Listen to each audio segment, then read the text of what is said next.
4장 13절에서 17절까지의 말씀입니다.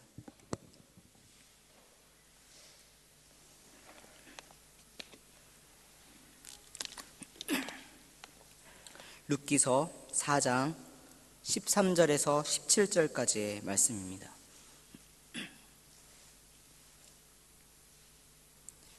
우리 찾으셨으면 함께 읽도록 하겠습니다. 이에 보아스가 룻을 취하여 아내를 삼고 그와 동침하였더니 여호와께서 그로 잉태케 하심으로 그가 아들을 낳은지라. 여인들이 나오미에게 이르되 찬송할지로다. 여호와께서 오늘날 내게 기업 물을 자를 없게 아니하셨도다. 이 아이의 이름이 이스라엘 중에 유명하게 되기를 원하노라. 이는 내 생명의 회복자며 내 노년의 봉양자라. 곧 너를 사랑하며 일곱 아들보다 귀한 자부가 낳은 자로다. 나오미가 아기를 취하여 품에 품고 그의 양육자가 되니 그 이웃 여인들이 그에게 이름을 주되 나오미가 아들을 낳았다 하여 그 이름을 오벳이라 하였는데 그는 다윗의 아비인 이새의 아비였더라. 아멘. 오늘은 나와 우리를 향한 하나님의 은혜, 나와 우리를 향한 하나님의 은혜라는 제목을 가지고 룻기의 말씀을 함께 살펴보고자 합니다. 지난 가을 수련회가 있고 그 가운데 있었던 제 이야기입니다. 많이 얘기해서 아시는 분들도 계시지만 모르시는 분들이 있어 잠깐 얘기하려고 합니다. 제가 그날 준비해야 될 게 너무 많아서 토요일 날 아침에 그 전에 준비를 했음에도 불구하고 떠나려고 하니까 챙길 게 너무 많은 거예요. 교회 와서 공과 레크레이션 장비들, 그 미처 구입하지 못한 것들, 테스코에 가서 사야 될 것들 막 하니까 너무 분주하더라고요. 너무 정신이 없었어요. 그래서 다 준비하고 잘하고 자려고 보니까 제가 양복을 두고 왔어요. 양복을. 주일날인데 그 다음날 예배를 드려야 되는데 목사가 양복을 두고 온 거예요. 아무리 바쁘고 그래도 그렇지 잊어버릴 게 양복을 두고 왔나. 근데 그 다음날 이제 참 그래서 그 얘기를 딱 김정우 집사님하고 했더니 김정우 집사님 저보다 한술 더 떠요. 그래서 목사님 저는요 너무 바쁘게 와서 늦을까봐 제가 제일 일찍 와야 되잖아요. 그래서 늦을까봐 제일 먼저 왔는데 교회 그 성도들 명단을 두고 왔다는 거예요. 숙소를 정해야 되는데 참. 이 이야기를 딱 듣고 있던 우리 김종우 집사님이 케빈이 아버님께서 젊은 사람들 그럴 수도 있는 거야. 다 까먹고도 지금 괜찮아. 그러면서 나는 늦게 출발해가지고 너무 바쁘게 오다 보니까 마누라를 두고 왔다고. 그 얘기를 하시더라고요. 그 얘기하면서 긴장이 확 풀리긴 했어요. 근데 제가 이 수련회 때마다 저도 그렇고 우리 선생님들도 그렇고 예배 집회에 참석해서 예배가 주는 그 집회의 은혜는 잘 누릴 수가 없어요. 그게 저는 목회자이기 때문에 전 괜찮지만 가끔 저녁 늦은 시간까지 아이들을 돌봐주시는 우리 선생님들을 보면은 참 죄스러운 마음이 들 때도 있어요. 고맙기도 하고. 근데 제가 얻는 은혜는 그러면 어디서부터 은혜를 얻냐면 그 수련회에서 있는 모든 시간 속에 보여지는 하나님의 그 인도하심, 성도님들의 이야기 속에서 들리는 하나님의 음성을 통해서 들릴 때가 있는데 전 너무 바빠서 마누라를 두고 왔어요 라고 하는 집사님의 그 재미난 이야기 속에 제가 차를 타고 가다가 우리 또 장로님이 또 햄버거도 또 사주시고 여러 가지를 했는데 제가 이 교회까지 오게 된 그 모든 과정들을 돌아보게 되는 거예요. 깜빡할 때 많아요. 잊을 때가 많아요. 근데 내가 정말 잊지 말아야 될 것이 딱 하나 있구나. 내가 이 자리까지 오게 한 하나님의 은혜, 그 은혜만큼은 내가 절대 잊으면 안 되겠구나 그 생각이 들었어요. 오늘 말씀을 준비하면서 룻기는 딱 한 단어로 요약을 하라면 은혜로 시작해서 은혜로 마치는 그런 성경이에요. 룻이 출신은 모압 사람입니다. 성경에 신명기 23장 3절에 암몬 사람과 모압 사람은 여호와의 총회에 들어오지 못하리라고 기록되어 있어요.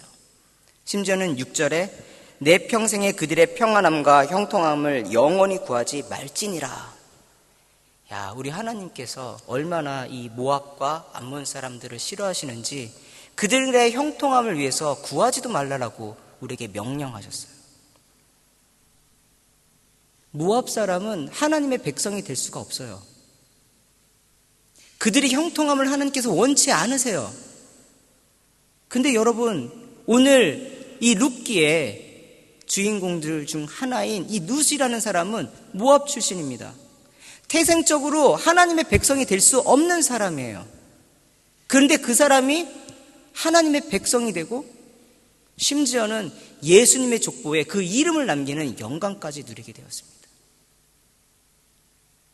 우리의 구원이라는 것은 우리의 행위로 이루어지는 것이 절대 아니에요. 나의 배경과 나의 재산과 나의 지식과 나의 재능이 아니에요. 학연, 지연, 혈연 이런 것들이 아니에요. 내가 이 자리까지 올 수 있었던 것은 어떻게 보면 그것을 증명할 수 있는 길이 없는 하나님의 은혜라는 거예요.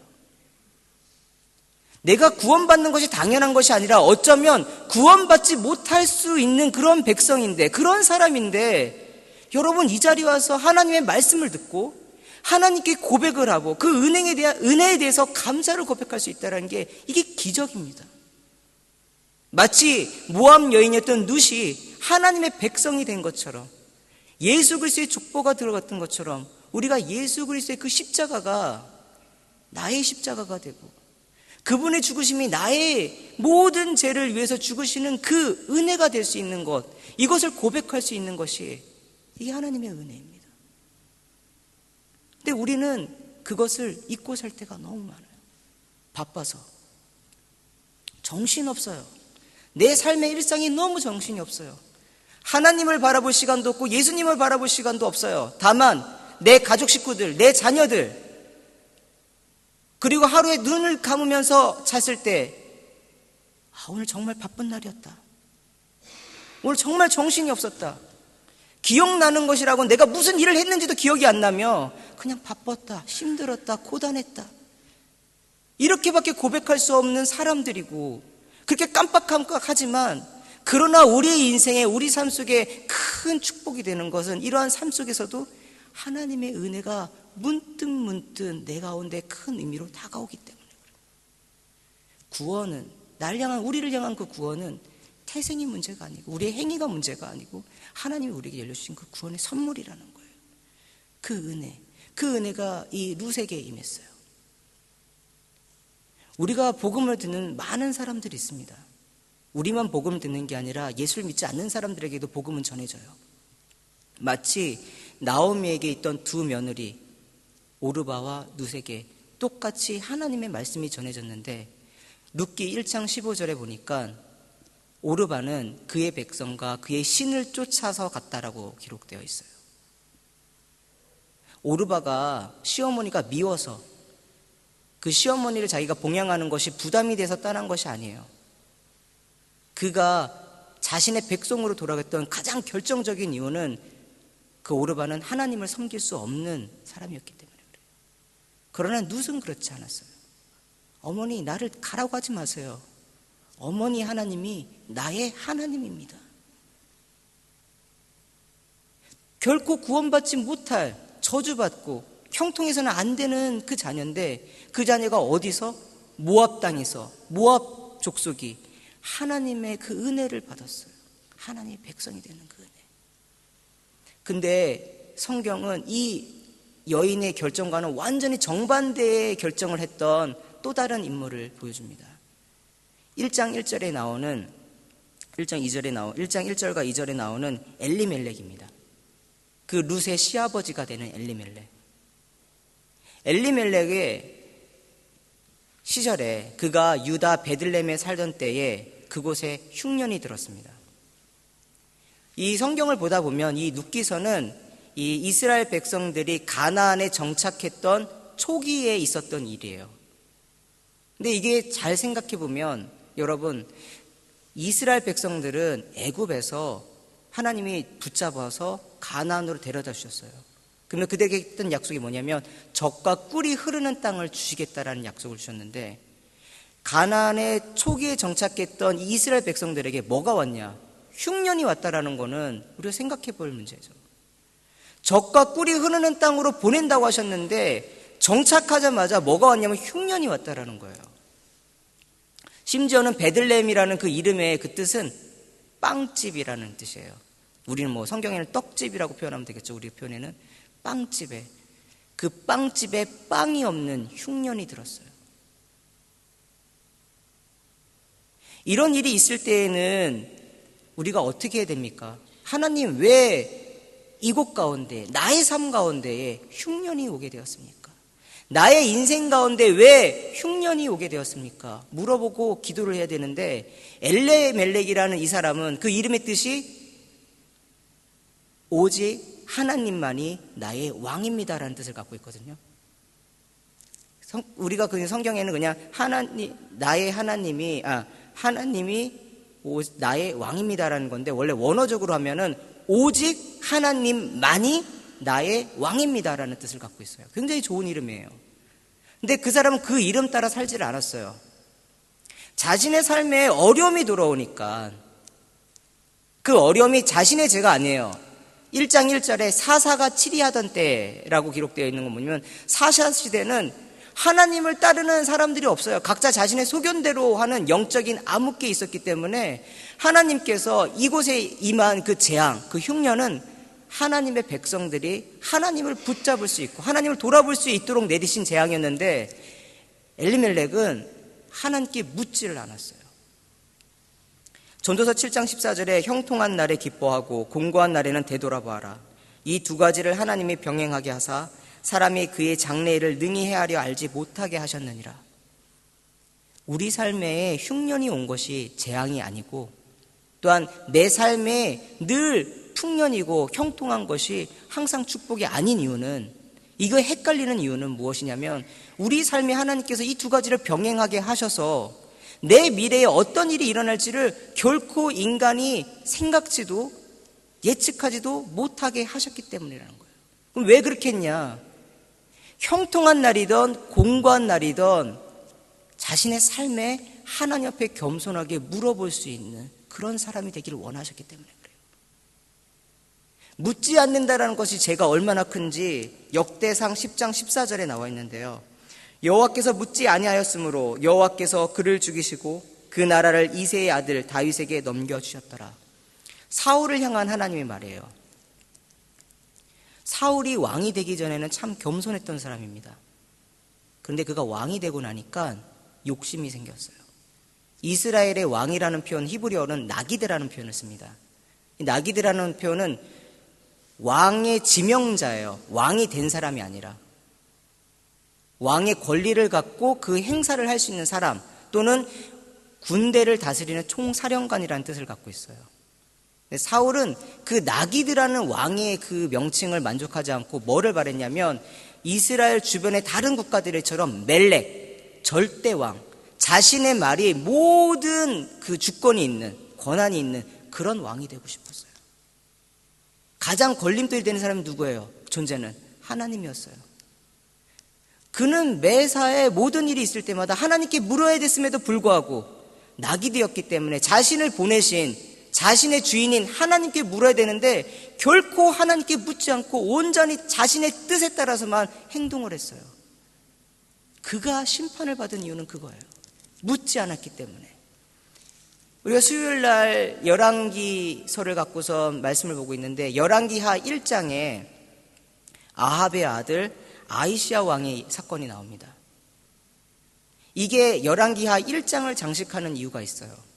뭐냐면 그가 다락, 이스라엘 집에서 다락이라고 하는 것은 뭐냐면 저기 뒤에 건반 있는, 오르간 건반 있는 저 높이처럼 좀 규모가 있는 그 집에 지붕을 이렇게 하지 않고 평평하게 해서 거기다 방을 하나 더 얹어요. 바깥의 경치를 볼 수 있고 다가를 나눌 수 있고 하는 그런 집을 구하는데 꽤 큰 집만이 가능한 그런 구조예요.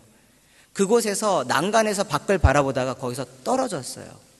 저기서 떨어진다고 해도 크게 다칠 거 아니에요. 왕이 떨어졌는데 다치면서 크게 다쳐가지고 이 아하시아는 내가 이 일로 인해서 죽을 건지 살 건지 그게 고민이 됐고 그게 궁금했어요.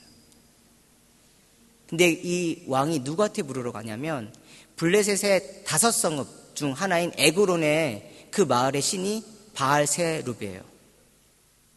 그 신의 특징은 뭐냐면 생명을 주관하는 신이에요. 그 자신의 사신을 보내서 야, 바알 세수백에 물어봐봐. 내가 살 건지 죽을 건지. 이걸 물어보게 합니다. 근데 그때에 동시에 하나님께서 엘리야에게 말해요. 이스라엘에는 물을 하나님이 없어서 그가 에그론에 있는 바알세, 이 파리거든요. 파리. 그럴싸한 이름이지만 실은 파리예요. 파리. 파리에게 물어보러 가느냐라고 하나님께서. 우리의 인생에 흉년이 들 수 있고 공관날이 있을 수 있고 빵집에 빵이 없는 그 흉년이 올 수 있어요. 예수를 믿지 않는 사람이라 예수를 믿는 사람조차도 그 집에 흉년이 들 수가 있어요. 인생의 흉년이. 그때 하나님께서 원하시는 거면 뭐냐면 내 삶을 돌아봐서 하나님께 물으러 나오는 것을 첫 번째로 원하시는 거예요. 근데 이스라엘의 왕들은 아하시아 왕을 한 모델로 축해서 그들은 결코 자신의 인생에 있어서 어떤 어려움이 있거나 물어봐야 될 때에 하나님께 물으러 나오질 않아요. 성경에 나오는 인물들 중에 멸망하는 자, 실패하는 자의 공통점은 다 이 하나예요. 그에게는 왜 하나님이 없어서 다른 존재들에게 물으러 가느냐라는 거예요. 우리 곁에 어려움과 고민이 있을 때 하나님 그것을 가지고 오는 것을 원하세요. 기뻐하세요. 그런데 묻지 않고 기도하지 않아요. 내 설교를 준비하면서 이 묻지 않고 기도하지 않는 사람들이 여기는 성도님들이 아니라 저 자신이라는 거를, 제 옛 모습이라는 것을 다시 한번 돌아보게 됐어요. 어렵고 힘들 때에 하나님, 내가 정말 이것만 넘기고 난 다음에 아버지께 기도하러 올게요. 내 마음이 너무너무 복잡해요. 아버지께로 나가긴 해. 나 너무 마음 복잡해. 내가 너무, 아버지, 내가 너무 바빠요 요새. 너무 바빠서 아버지께 좀 나가는 거 조금만 기다려주세요. 그러면 그럴수록 일이 막 꼬이고 있고 제 마음속에는 항상 야, 빨리 와라, 빨리 와라, 슈브, 돌아와라, 돌아와라. 이 나오미에게 들렸던 돌아오라는 그 음성이 저에게도 야, 돌아와라, 나에게로 와라라는 그 음성이 있는데, 이 목이 곧고 마음이 완악해지니까 애굽의 바로처럼 저 자신도 목사임에도 불구하고 기도하는 자리에 안 나가요. 더 멀어져요. 더 거리를 둬요. 부끄러워서. 나중엔 뻔뻔해지고 부끄러움도 사라져버려요. 그러다가 어느 때에 깨닫게 되냐면 누가복음 15장의 탕자의 비유처럼 그가 줄이고 배고파서 죽게 되었을 때, 그때 하나님께로 돌이켰어요. 제가 엘리멜렉과 같은 존재, 오직 하나님만이 나의 왕입니다. 입으로는 그렇게 얘기하지만 내 삶이 그렇게 살지 못했던 모습들, 오직 하나님만이 여러분들의 왕입니다 이렇게 고백을 하지만 제 자신이 뭐 뚜렷하게 한 것이 아니라 그냥 전하기 때문에 전했던 그런 모습들을 돌아봅니다. 그런데 하나님이 주신 그 은혜는 무엇이었냐면 엘리멜렉은 죽었어요. 근데 하나님이 저에게 주신 또 다른 은혜는 나오미와 같이 반전을 시키는, 구원을 얻을 수 있는 하나님의 은혜를 받았다는 거예요. 우리가 공과를 보잖아요. 구역공과. 식구가에 빵을 구하는, 썩어 없어질 양식을 구하는 백성들의 모습이 나옵니다. 제 모습이 그런 모습이었어요. 하나님이 나에게, 예수님이 나에게 영원히 배고프지 않는 영원한 생명의 떡, 생명의 빵을 주셨는데 그거에 대한 만족감은 없고 뭐를 구해요? 마치 이거 좀 저를 빗댄 거예요. 거지 같은 신앙이에요. 거지 같은 신앙. 맨날 달라고만, 맨날 먹을 것 좀 달라고만 구걸하는 신앙. 거지 같은 신앙이 제 모습이 거지 같았어요. 구역공과를 준비하면서 간혹 제가 은혜를 많이 받을 때가 있는데, 우리 식구들이 받아야 되는데 제가 받을 때가 많은데 제 모습이 거지 같은 모습이었어요. 거지 같은 모습. 좋은 이름을 갖고 있으면 뭐예요? 좋은 신앙을 고백하면 뭐래요? 그가 그의 삶을 살지 못하는데, 베들레헴 땅에, 그 땅에 하나님의 백성으로 있음에도 불구하고 모압의 좋은 것, 눈에 보이는 것들을 쫓아갔던 그러한 사람이 있었다면, 반대로 멸망받고 죽어도 지옥불에 떨어진다 할지라도 전혀 이상하지 않을 그런 백성들이 하나님의 구원을 받는 것. 이건 우리가 설명할 수 없는 하나님의 은혜라는 거예요. 나오미가 그런 은혜를 받았어요. 그런데 이 나오미가, 그럼 룻기의 주인공은 나오미 같은데 결코 우리의 인생은 내가 주인공이 아니에요. 하나님이 주인공이 되세요. 1장 20절에서 21절을 제가 읽도록 하겠습니다. 나오미가 그들에게 이르되 나를 나오미라 부르지 말고 나를 마라라 부르라. 이는 적는 자가 나를 심히 괴롭게 하셨음이니라. 내가 풍족하게 나갔더니 여호와께서 내게 비어 돌아오게 하셨느니라. 여호와께서 나를 징벌하셨고 전능자가 나를 괴롭게 하셨거늘 너희가 어찌 나를 나오미라 부르느냐 하니라. 그녀가 모압으로 갈 때에는 자신의 남편 엘리멜렉이 하나님이 주신 유업으로 준 땅까지 팔고 모든 것을 다 털고 갔어요. 1장 2절에 잠시 거주하다가 했는데 그것이 3절로 넘어가면서 10년이나 그곳에서 살게 되었습니다. 하나님아 잠깐만 여기 좀 담글게요. 하나님 잠깐만 나 여기서 쉬어갈게요 했던 그 자리가 죽을 자리가 될 수 있다라는 거예요. 엘리멜렉은 그런 선택을 했어요. 그러나 룻은, 나오미는 6절 이하에 베들레헴에 하나님이 풍년을 주셨다는 소식을 들었어요. 듣고 돌아오기를 원했다. 돌아왔는데 돌아왔으면 뭐가 달라질 것 같은데, 우리가 하나님 앞에서 말씀을 듣고 회개하고 오면은 달라질 것 같은데 우리 삶이 바뀌어 있습니까? 안 바뀌어 있죠. 심지어는 뭐래요? 주변의 사람들이 수근수근거려요. 마을의 여인들이 떠들었다는 이 떠들었다는 표현은 뭐냐면 짐승들이 으르렁 거리는 의성어를 표현한 단어예요. 우리 이런 표현 많이 쓰잖아요.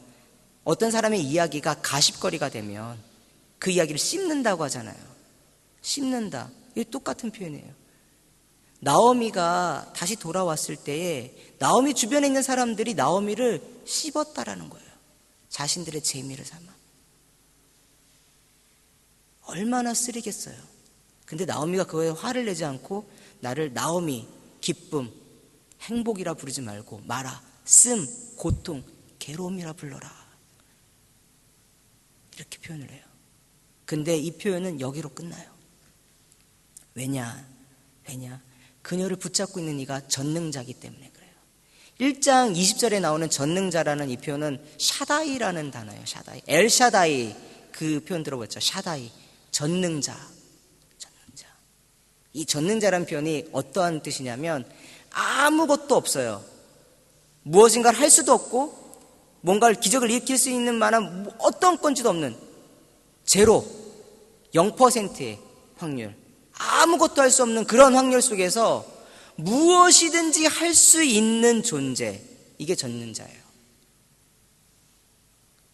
나는 아무것도 할 수 없어요. 나의 힘으로는 내 인생을 반전시킬 수 있는 힘이 전혀 없어요. 이 나오미는 남편도 없고 아들도 없기 때문에 기업을 물을 수 있는 자가 없어요. 마치 이스라엘에 희망이 없는 것처럼 이 여인의 가정에도 희망이 없는데 엘샤다이, 샤다이, 전능자 하나님께서 붙잡으시면 뭐예요? 아무것도 없어도 모든 것을 이루시는 그 하나님, 그 하나님을 이 여인이 만났을 때에 반전이 일어나요. 4장 13절, 오늘 실은 다 얘기한다는 건 너무 어렵지만 4장 13절에 무슨 나와요? 1장에는 남편도 죽고 두 아들도 죽는 것으로 장례를 치르는 일에서 끝난다면 4장에는 혼인잔치 이야기와 새 생명이 탄생하는 이야기로 마무리됩니다. 희망이에요. 아들을 꿈꿀 수 없었던 그 한 가정에게 하나님께서는 엘샤다이, 샤다이, 전능하신 하나님께서 그 가정을 반전시키셔서 모든 것을 회복시키셨어요. 여러분, 우리 인생 가운데 여기 계신 분들 중에 인생의 흉년을 만난 분들이 있을 수 있어요. 인생의 흉년, 아니면 고통, 아니면 빵집에 빵이 없는 것 같은 그런 배고픔. 그렇지만 하나님께서 그럴 때에 하나님이 능력이 짧아서, 손이 짧아서 일을 못하시는 것이 아니라 뭐예요? 하나님이 그 일을 통하여 나를 성장시키기 위해서, 더 만나주시기 위해서, 전능자 하나님 샤다이, 아무것도 할 수 없는 그곳에서 모든 것을 이루시는 하나님의 그 위대함이 어떤 것인지를, 그 은혜가 무엇인 것을 보여주기 위해서 하나님이 우리를 부르셨다라는 거예요. 이 여인들이 그 마음을 갖고 돌아왔을 때에 추수 때였어요. 추수 때. 이 룻기가 왜 은혜를 말하는 거냐면, 은혜라는 거는요, 우리가 심지도 뿌리지도 가꾸지도 않았음에도 불구하고 걷어서 먹을 수 있는 은혜가, 그것이 그 축복이 은혜인 거예요. 추수 때에 왔는데, 이 여인들이 추수 때에 왔을 때에 뭐예요? 이미 곡식들은 다 자라 있었어요. 그 여인들이 심지도 않고 씨를 뿌리지도 않았고 가꾸지도 않고 땀 흘리지도 않았어요. 그러나 하나님께서는 그 여인들에게 그 곡식을 누릴 수 있는 은혜를 허락해 주셨어요. 하나님은 그렇게 준비하고 계세요. 내 삶 속에서, 우리의 삶 속에서. 엘샤다이 하나님께서, 샤다이, 전능하신 하나님께서 우리의 삶 가운데 오셨을 때에 모든 것을 하실 수 있어요. 그런데 이것은 단지 기업이 물을 자가 없이 내 가문이 끊어지는 것으로서 그냥 끝나서 가문이 회복되는 것으로 끝나는 게 아니라, 진정한 회복은 뭐예요? 하나님의 사명이 우리 가운데 다시 올 때 진정한 이 회복이 들어오는데, 1장 16절에 나오미가 아기를 받아 품에 품고 그의 양육자가 되니라고 하는 아주 귀한 메시지를 줍니다. 나오미는 꿈을 꿀 수 없고 희망을 품을 수 없었던 여인인데 그에게 양육자가 되었다. 이 양육자는 도대체 뭐예요? 다윗의 족보에 한 아이를, 들어가는 한 아이를 키울 수 있는 사명을 주셨다라는 거예요. 일부 때도 그렇지만 제가 독립운동을 하겠습니까? 제가 민주화 운동을 하겠어요? 아무것도 역사를 위해서 해줄 수 있는 것들이 없어요. 그런데 하나님께서 저랑 여기 계신 여러분들에게 주신 사명이 있는데, 그것은 뭐냐면 가까이 있는 아이들, 자녀들, 그 자녀들이 하나님의 거룩한 자녀들이 될 수 있도록 바르게 양육하는 것. 이게 하나님이 우리에게 주신 사명이라는 거예요. 하나님의 말씀을 따라 그 아이들이 바로 자랄 수 있도록 도와주고 기도하는 것.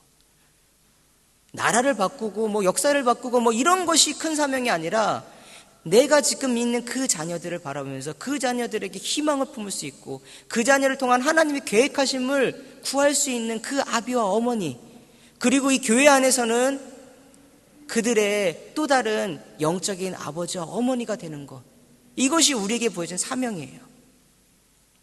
이 사명을 놓치면 안 돼요. 이 사명을 통해 하나님은 거룩한 시, 하나님의 백성들을 일으키신다라는 거예요. 이 나오미가 얻었던 이 사명이라는 것이 우리에게 있어서도 마찬가지인 거죠. 희망을 품을 수가 없고 회복될 수 없는 것으로 끝나서 그냥 단지 먹고 사는 것으로 만족하는 그러한 축복, 이거는 아니에요. 이건 2장에서 끝날 거예요. 룻기 2장에서 끝나는 거지만 룻기 4장까지 와서 되는 것은 뭐냐면, 우리가 나의 삶 속에서 썩어질 양식을 구하는 존재가 아니라 하나님께서 주신 그 영원한 양식을 나 때뿐만 아니라 내 다음 세대, 그 다음 세대까지 계속적으로 이어갈 수 있는 것, 이 주신 사명이 있다라는 거예요. 이 사명을 발견하는 것이 우리예요.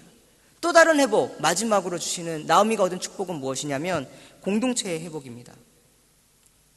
나오미가 베들레헴에 왔을 때에 그 주변에 있는 여인들은 어떻게 했어요? 아까도 했지만 씹었다고 표현했어요.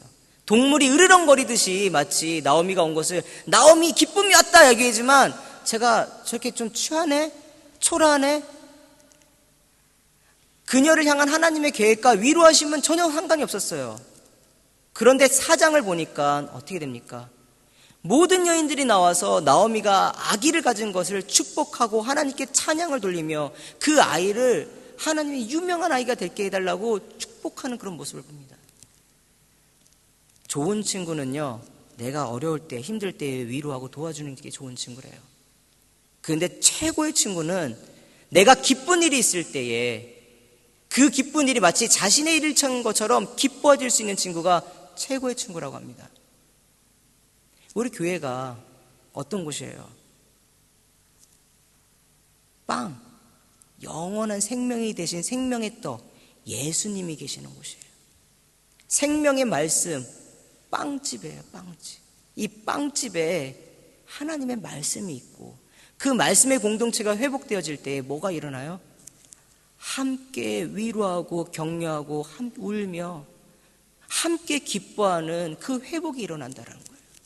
오늘 심재경 집사님께서 했던 로마서 12장 15절 말씀, 즐거워하는 자들과 함께 즐거워하고 우는 자들과 함께 울라. 개인에게 향한 하나님은 정말 개인을 향해서 집중하세요. 저를 향해서, 여러분들을 향해서. 제가 뭐 되겠어요? 키도 작고 뭐 목소리라도 좋긴 합니까? 뭐 능력 있어요? 똑똑하기를 해요? 지식이 있어요? 아무것도 없어요. 돈이 있어요? 배경이 있어요? 없어요. 근데 하나님이 저를 이 자리에 세우셨어요. 이 자리에 서서도 마찬가지죠. 아무것도 없어요. 이 자리에 서기도 하고 말씀을 전할 수도 있고 가르치는 이가 하나님의 은혜예요. 여러분의 삶 속에 돌아봤을 때에 지난 공부한 시간도 있겠지만 그 공부한 가운데 하나님 여러분을 붙잡았던 그 회복, 그것이 어디로 끝나야 되냐면 공동체의 회복으로까지 가야 돼요. 우리 교회가, 렌치팍 교회가, 다른 어떤 교회가 뭐라고 하든지 간에 우리 가운데는 말씀이 있어야 되고 그 말씀에 붙잡혀서 뭐가 돼요? 함께 울고 함께 기뻐하고 함께 즐거워하고 함께 주의 말씀과 동하는 그런 회복들이 우리 교회 가운데 있기를 원해요. 그런 회복들이 있기를 원해요. 주님 오실 그날까지 이런 소망들이 꿈꾸기를 원해요. 우리 자녀들이 서로 사랑하고 아껴주고 위해줄 수 있는 그런 공동체, 그런 공동체가 되기를 원합니다. 말씀을 정리하면서 제가 설교를 준비하면서 어떤 찬양을 준비할까 했는데 하나님의 은혜로 찬송가 410장. 진짜 아무것도 아닌 존재예요. 진짜 쓸데도 없고 능력도 없는 존재인데 하나님 왜 나를 불러주시고 구원해 주시고 은혜 베풀어 주시고 나를 이렇게 인도해 주시는지. 이 시간 이 찬양 부를 때 여러분 그냥 부르지 마시고요, 여러분의 삶을 통해서 여러분의 심장이 터질 것만큼 그 심장이 터질 듯한 그런 기분으로 하나님께 감사함을 고백해 본 적이 있습니까? 하나님이 나를 인도해 주셨던 그 은혜를 고백해 보신 적이 있으세요? 내 심장이 터질 것 같은 그런 마음으로 한번 고백해 보셨으면 좋겠어요. 하나님, 엘리멜렉처럼 내가 죽을 수밖에 없었는데 나오미처럼 나를 구원해 주시고 아버지의 말씀을 듣게 해주시고 고아처럼 내버려주지 않게 하시며 이 자리 가운데 내 형제 자매들이 있어서 나를 위해서 기도하게 해주시고 함께 갈 수 있게 해주셔서 감사합니다. 나를 지금까지 인도해 주셨던 하나님, 그 하나님 내가 감사합니다. 그 은혜 찬양합니다. 우리 이 그런 마음을 가지고 이 찬양 함께 불렀으면 좋겠습니다.